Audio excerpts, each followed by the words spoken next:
Alright, so welcome back everybody. So for this video, I'm going to be reviewing Dominion allies. So let's get started, shall we?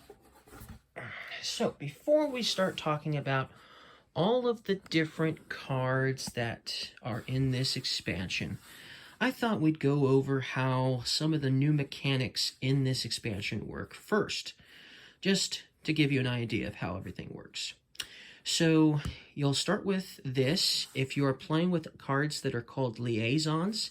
If you're playing with any of those in the game, then you're always going to have one of these set up, these favor mats set up, okay? Everyone gets one of these. And what's a liaison, though, you're probably wondering? Well, a liaison is a type of action that gives out favors.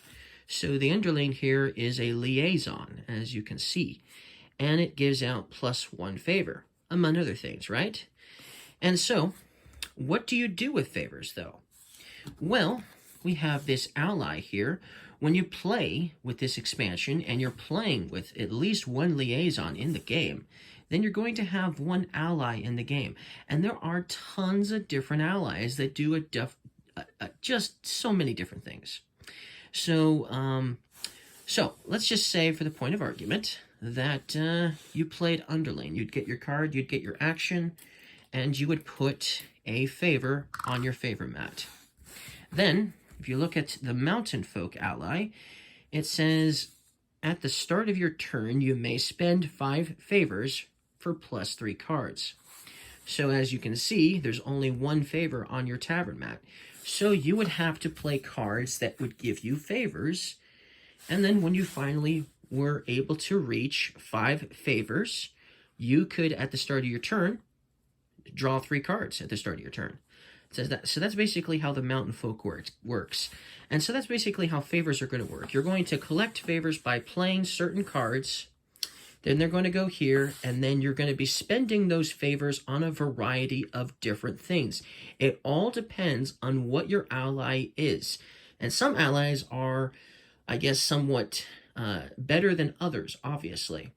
So, but this one is a very basic and easy one to understand, obviously. By spending 5 favors, you get 3 cards. Pretty cool, right? So that's basically how those would work, obviously. So that's how favors would work. And we'll set this aside for the moment. Okay, now there's something else that came with this expansion that was also a new concept. And there's actually quite a few concepts besides the one I'm just about to mention. But let's start with split piles. So in this game, it comes with a variety of new split piles. Split piles were in Dominion Empires. And if you remember about the split piles in Dominion Empires, it was usually 2 cards in Empires, and you couldn't buy the second pile until you finished off the first pile, because they would be on top of each other. And that's very similar here. You can't purchase, for instance, this Townsfolk pile here. This split pile is called Townsfolk, and so all of the split piles have a different name. So this split pile is called Townsfolk. So, for instance, you wouldn't be able to purchase or gain a blacksmith until the town criers were out of your way. Same thing with the next card after the blacksmith, and same thing with that as well. And so these split piles, there's actually 4 different cards, which is different because Empires only had 2 cards. Now you've got 4. But instead of just simply having to buy all of the different cards before you can finally reach the final card, it's actually a lot easier than you think. Because, let's just read what Town Crier actually does. So choose one. +2 money, or gain a silver, or +1 card, and +1 action. You may rotate the townsfolk. So what does rotate mean? Does it mean you're actually going to rotate the card like this? Does it mean... No, that's not what it means. So, what it means is, so let's say you had this in your hand and you played it. And you have the townsfolk supply pile sitting on the table over here, and you want to rotate the townsfolk pile. That's what you're going to do. That's what it means by rotate. You're going to be rotating this pile, but as in you're going to be putting these town crier cards on the bottom of the pile, which will allow you to access the blacksmith. And then the next time you rotate the pile, if you want, you can put the next one underneath and on the bottom, revealing the next one after that, and so forth, to get to the final one, which would be the Elder, which is probably the best of them all, right? And so that's how you're going to do it. And then, of course, if you rotate the Townsfolk pile again, playing this card, and this is showing, and you decide to rotate, then you would obviously get the Town Criers back. That's how it's going to work. Also, only the first card, only the top card, can rotate the pile. So if you don't get this, and all of your opponents get the Town Criers, and you don't get any Town Criers, then it's going to be up to your opponents when they decide to rotate, and you're going to be left out to dry, hoping that they'll rotate so that way you can get a particular card that's in this pile. Either that, or you can just simply purchase all the cards to get to that pile. So that's another way. So if you don't want to you don't have to just simply rotate the pile to reach them. You can still purchase all of the cards to reach the piles, clearly.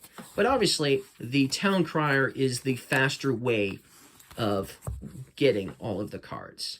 So that's basically how these new split piles work. So let's actually begin the rest of this review. Let's begin it by going over all of the different split piles in the expansion. Obviously, we explained how Town Crier works, so we will move on to the blacksmith. So, choose one. Draw until you have 6 cards in hand, or plus 2 cards, or plus 1 card and plus 1 action. So it's giving you a choice. You can draw 6 cards in hand, so it's kind of like the library from the base game, or you can draw 2 cards, or you can get a card and get an action. Pretty sweet deal. Pretty cool. So you get to choose one. So let's move on to the next one. The next one is Miller. You get an action with this one. Then you look at the top 4 cards of your deck. You put one into your hand and you discard the rest.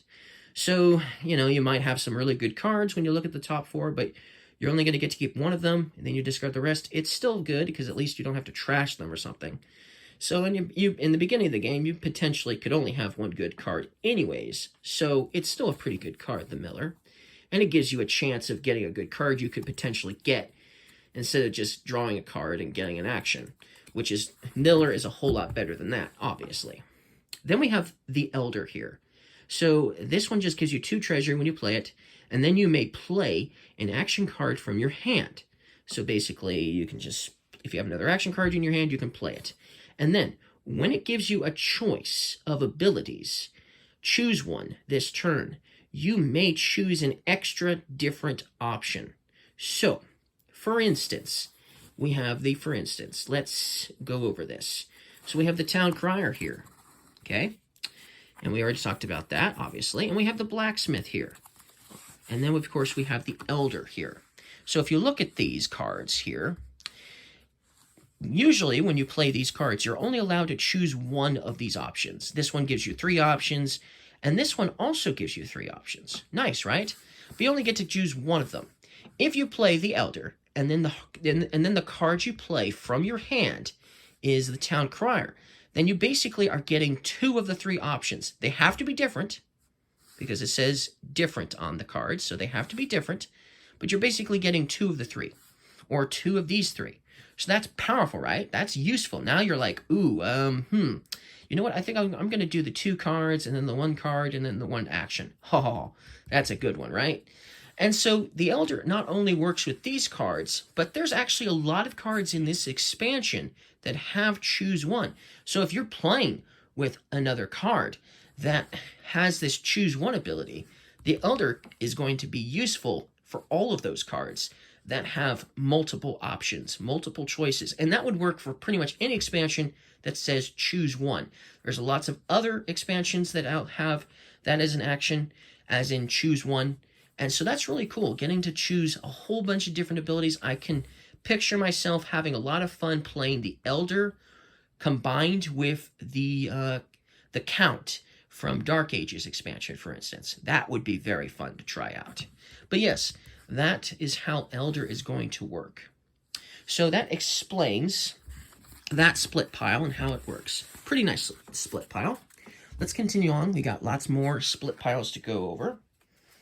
Okay, now let's start with one that I replaced. There were 2 split piles I didn't like, and I pretty much replaced everything from those split piles because I just don't like magic and stuff like that. So here we have Brooding, and I'm not going to talk about the card I replaced it with, so you guys can look it up and see which one it is, but just, obviously, because I didn't change what the card actually does. Okay? So this one's going to give you an action. Then you may rotate the birds. So, just like any other split pile, like the Townsfolk, you can rotate the birds pile if you want. Then trash a card from your hand. So you have to trash a card from your hand if you play this. Then if the card you trashed was a treasure, so if it's a treasure, you get +1 favor, and then you put this card onto your deck. So, if you were to obviously do this, then you'd get a favor right there to your favor mat, because this is a liaison after all. And then this would go to the top of your deck, so now you'll be able to use this again much sooner. So that's Brooding. Okay, and then obviously the next card in the split pile is Hatchling. Gain a card costing up to 4. So that's nice, gain a card costing up to 4. And this is a duration too, so this is the best I could do considering this is my artwork. So at the start of your next turn, put this into your hand. So you'll gain a card costing up to 4, then you'll put it into play, and then on your next turn, it goes into your hand. So you could potentially just keep playing this to gain cards. Pretty nice, pretty useful. In the beginning of the game, if there's a lot of 4-costing cards, or even 3-costing cards, or 2-costing cards, which there's only a few 2-costing cards in this expansion, but still, if there's a bunch of those in this expansion, this could be very helpful to just keep gaining tons of cards. So, you know, it's a pretty good one, Hatchling. Okay, then we have Fledgling here, and it kind of shows a bird that's basically been pushed out of the nest. So, he's either got to learn how to fly, or, well, it's going to be a hard landing for sure. So, with this one, you're going to get +1 card and +1 action. Then each other player names a card, then reveals the top card of their deck. If wrong, they gain a -point card. Okay, so it's cool because there's already been out. There's the Wishing Well, I believe, and technically Mystic or Ruined Fountain for me. And so now in this expansion, there's actually other cards that now will have you named cards. And if you're wrong, instead of like not getting the card, for instance, you're going to get penalized with a -point card. So now you really need to pay attention, and you really want to obviously pick a card that the better chance would probably be copper, because you have so many of them in your deck. There's a good chance it would be copper, right? But you just don't know for sure. So if you get it right, if you're lucky enough to get it right, then you don't gain, you don't gain a -point card, and so therefore you're not attacked, technically. So that's close call. But most likely often the case, you're probably going to get it wrong, and then you'll get a -point card. So that's cool that it affects everyone that way. But that's how that's going to work, Fledgling. Okay, Mature Bird. This one's powerful, but it comes at a price. So this one gives you +6 cards and +2 actions. Powerful, right? 6 cards and 2 actions? Whew, for 1 action? But then you skip a turn. What does that mean? It means that on your next turn, you miss it. You can't take any actions. You can't play any treasures. You can't do anything. However, because you're skipping a turn, you still are technically going to be drawing your 5 cards for your next hand. But then when your turn comes around, you'll just discard those 5 cards. And then you've been skipped. And then it's the next person's turn.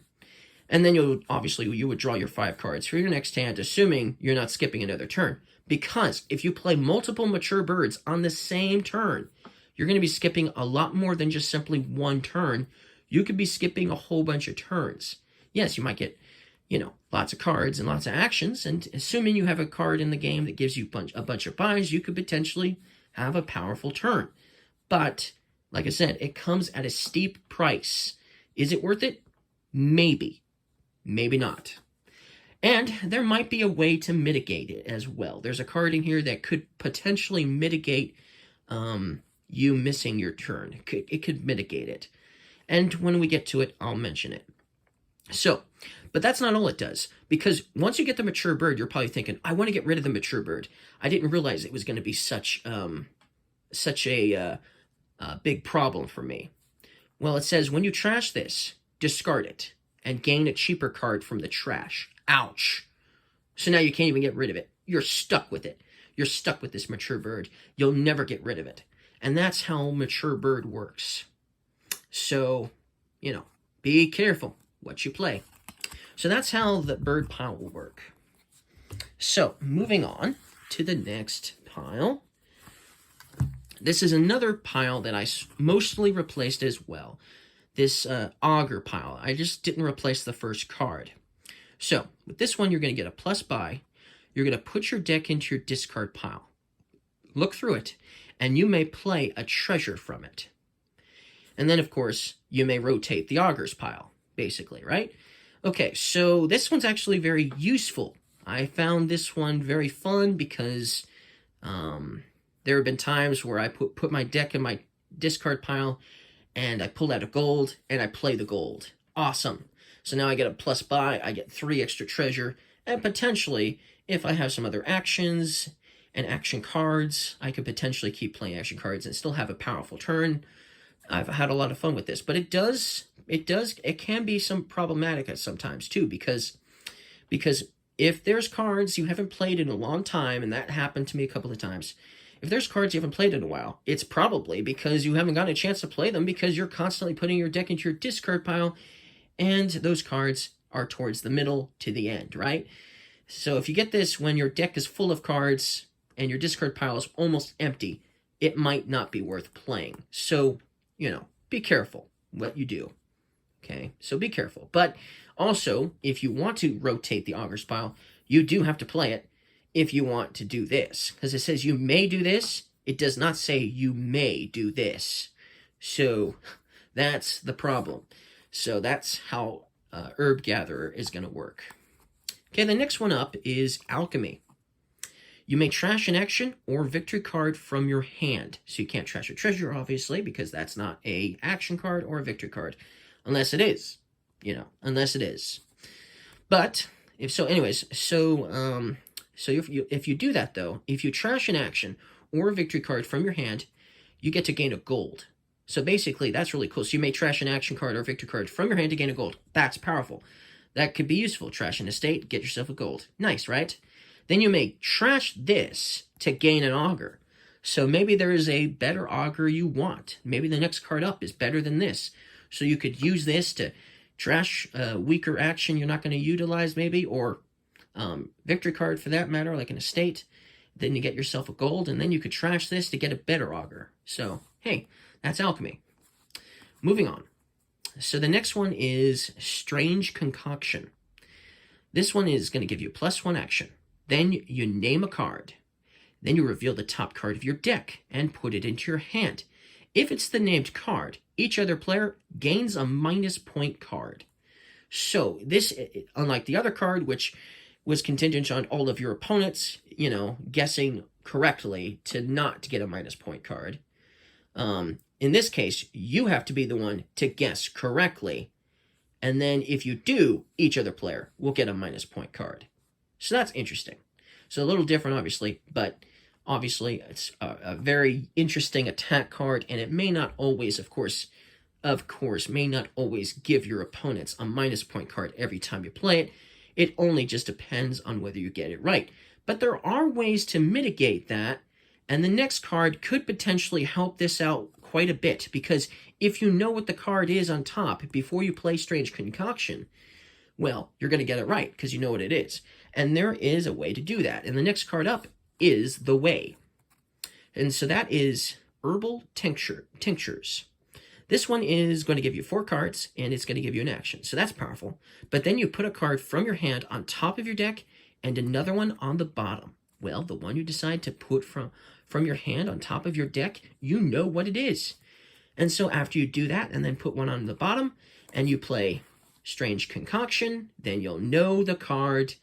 And then obviously not only are you going to get the card that you just put on top, and you're also going to attack all of your opponents as well. So these two working together, with this going first and then this one going after, is definitely a way to mitigate that whole, I don't know what it is. What could it possibly be? Oh, I got it wrong. I knew it. I knew I was going to get it wrong. And so that's kind of how that pile is going to work. So let's move on to the next pile. Okay.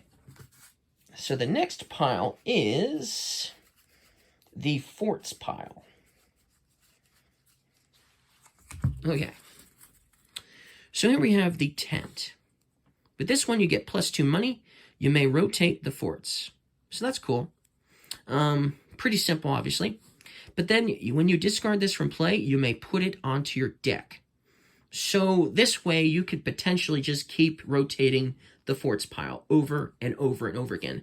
Because if you play it, instead of discarding it from play, you get to put it on the top of your deck if you want to. So that's cool. That could be helpful if you want to get some more of these cards. And then there's Garrison. This one's going to give you 2 treasure. And then this turn, when you gain a card, add a token here. At the start of your next turn, remove them for 1 card each. So let's say you played the Garrison, and then you played another card later down the road that said gain a card costing up to 4. Well, you'd put a token on the Garrison. And this is a duration card, so it would stay in play onto your next turn. And then let's say you had 2 buys, and you decided to buy 2 cards. Well, that's another token and another token to your Garrison. And then at the start of your next turn, you're going to get 1 card for each token you removed from the Garrison. So 1, 2, and 3. So 3 cards. That's how Garrison is going to work. So it rewards you for gaining a lot of cards, for making your next turn stronger by getting to draw extra cards. So I really like Garrison. Garrison's a really good one. Probably one of the best out of the split piles thus far. So then we have Hill Fort. With this one, you'll gain a card costing up to 4. Choose one. Put it into your hand, or +1 card and +1 action. So let's say you gain a silver. You could put it into your hand, and then you have a extra silver in your hand for your turn, right? Maybe if it's an action card. But if it's an action card and you put it into your hand and you don't have any more actions, then obviously you can't play it, right?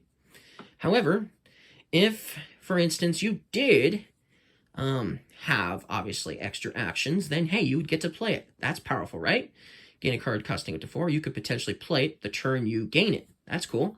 Or maybe you don't have extra actions, and it's not a silver that you decided to gain. Well, then you just basically put it to the discard pile, and you could choose this option, draw 1 card, get 1 action. So at least you get another benefit for gaining a card costing up to 4. So, hey, that's cool.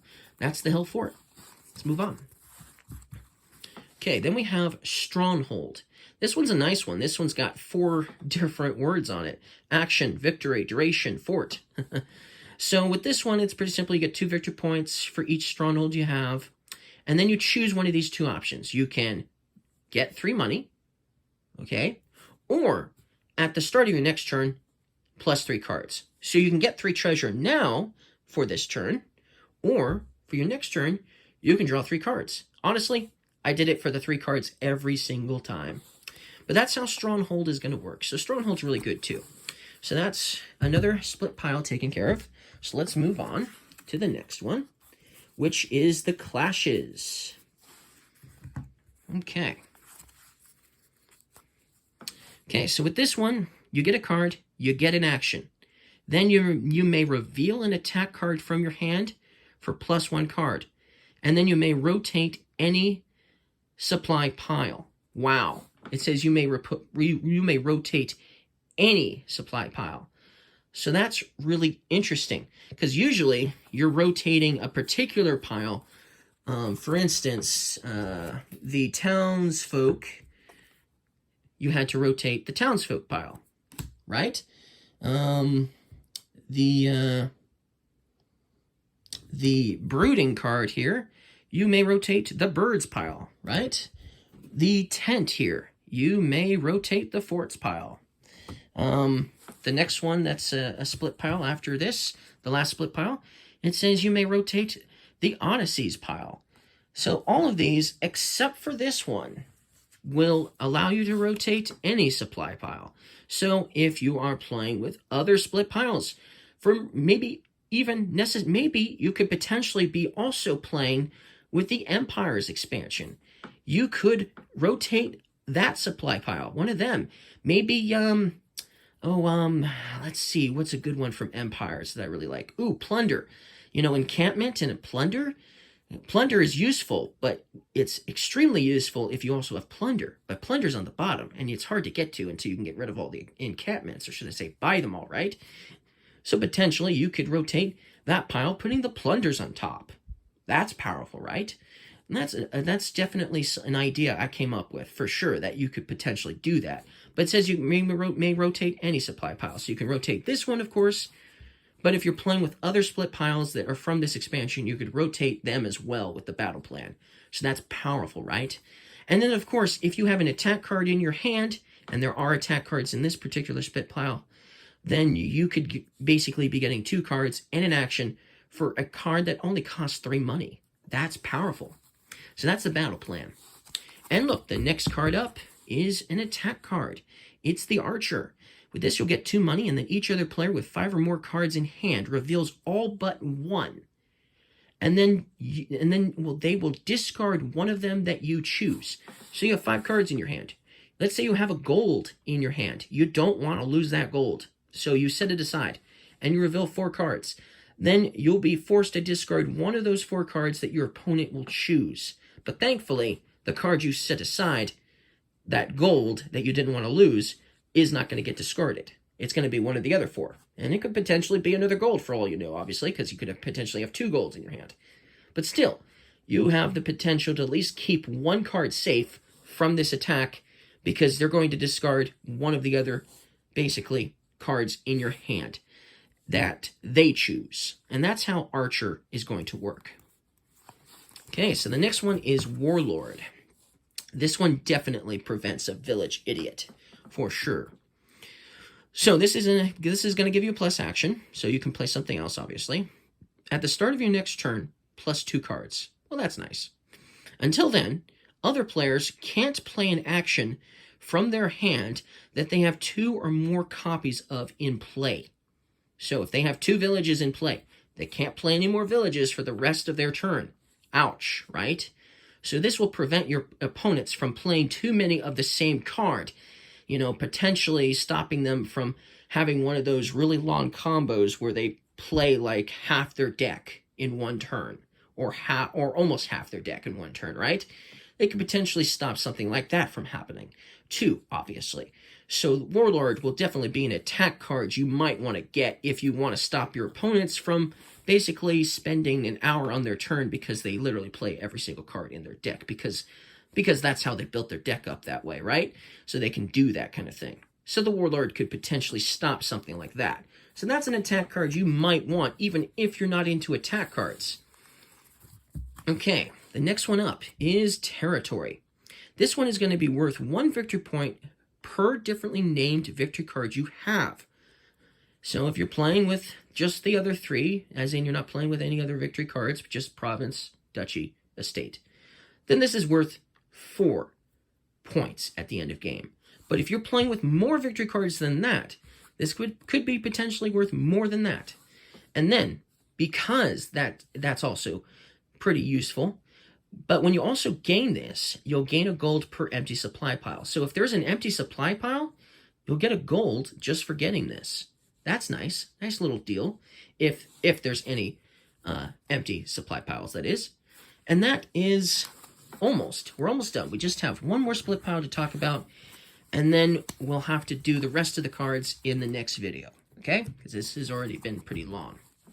So let's go over this quickly. So the old map here, it is going to let you draw a card, you get an action, and then you discard a card, and then you draw a card. So it forces you to discard a card. So you're going to get a card, you get an action, then you have to discard a card.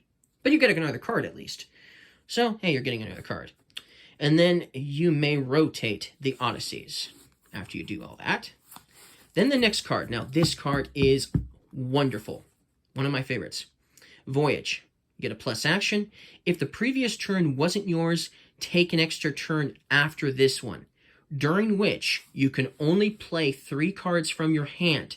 Now, there are ways where you can just, like, mitigate this and play a throne room on a throne room, you know, to play an action card that's going to give you tons of treasure or something like that. But you want to definitely not play too many action cards. For instance, if you're playing an action card that just gives you a card and 2 actions, that's not worth it. You're almost better off just playing golds, you know, 3 golds. Could potentially give you 9 money at least, if you had them in your hand, for instance. So maybe playing treasures that give you a lot of treasure could potentially be the better strategy. But maybe you have an attack card you'd like to utilize and maybe give out some minus point cards or something like that. But regardless of the case, if you want to buy a good card, you need to make sure the action you're playing is worth it for the treasure, so that way you can buy said good card. Otherwise, you could potentially be wasting this extra free turn that you want to play with. You could be potentially wasting it if you're not doing this smart. And of course, there is also some analysis paralysis with this card, because now you're like thinking, what's the best way I can play this turn out that will obviously get me the most money? So that's another problem with Voyage. But still, it's one of the best. It's one of my favorite cards. So that's Voyage. Okay, Sunken Treasure is next. This one, you gain an action card you don't have a copy of in play. Well, that's cool. So if there was an action card you haven't been able to get, you could use this to get it, basically. That's assuming, of course, you don't have it in play. You don't have a copy of it in play. So I found this very useful. There was definitely some action cards when I played this that I did not have, period. So I was able to gain them. So it can be any action card, as long as it's an action card that you don't have in play, that you don't have a copy of in play, right? Powerful. Very cool. Or maybe you just don't have enough of a certain action, and you maybe only have one, and it's not in play. Then you could use this to get that said action card, for sure. And this could be potentially be an action card that you could gain if you don't have it in play, because it is also an action card. Action, Victory, Odyssey. Distant Shore here is a nice one because it's a laboratory, because it gives you 2 cards and an action, and you gain an estate as well. And it's worth 2 victory points. That's useful. I like Distant Shore a lot as well. So I'd have to say this is probably one of my favorite split piles altogether. So that's it for this video. I'll see you guys in the next video. We'll cover the rest of the cards in the next video. Bye. And don't forget to leave a like if you guys liked this review. See you in part 2.